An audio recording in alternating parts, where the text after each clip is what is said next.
Hey dudes, welcome back to RC Cars UK. Paddy with you here again.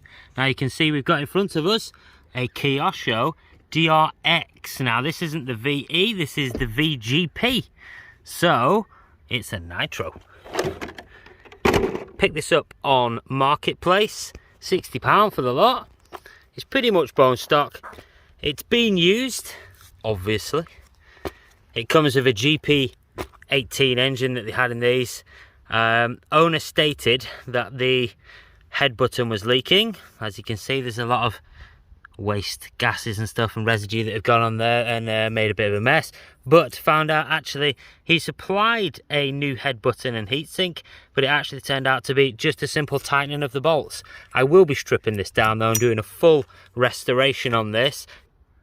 Okay, radio gear wise, we're running a 2.4 gigahertz RX and TX obviously, and that comes in the form of a KT200 synchro unit from Kyosho. Now these are great units, quite reliable. You can modify them to put a LiPo or a Lion pack in there, which is fantastic, but we're going to keep this one AA batteries. It is all working, so we're just going to tart it up by giving it a bit of a clean, maybe shove some stickers on it and call it a good one. Right, so what can we see about this one, guys? Well, as you can see, it's a little worse for wear. It's gonna need some work on that body. It's cracked in numerous places. I believe this hasn't had the best of life, but previous owner made the mistake with these of not shoe gooing and reinforcing the body, unfortunately. So that's going to be one thing we're going to have to sort. The car itself is going to have to undergo a full restoration, a full strip down, check of the diffs. The diffs are actually quite durable on these. This is a 1/9 scale, so in between obviously a 1/8 and a 1/10. They're quite large, they're quite fun, they go quite well on grass.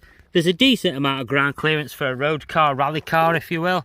And yeah, only one thing you got to worry about on these is that the tyres can rip out occasionally on them. But they have got the retro style Kyosho blocks on there, which are pretty cool. And what else can we tell you about? It's running pillow balls, running PBS suspension. And yeah, it's basically like an updated giant Alpha GP from back in the day. And they're great fun. I'll link in the comments and in the description a series of videos that we did a few years ago about a DRX VE and another DRX VE that my two sons ran. So thanks very much for watching, and stick around because we're going to make a little series of videos on this about restoring it and getting it running. Next up is the strip and restoration. Thanks for watching, guys. See you again soon.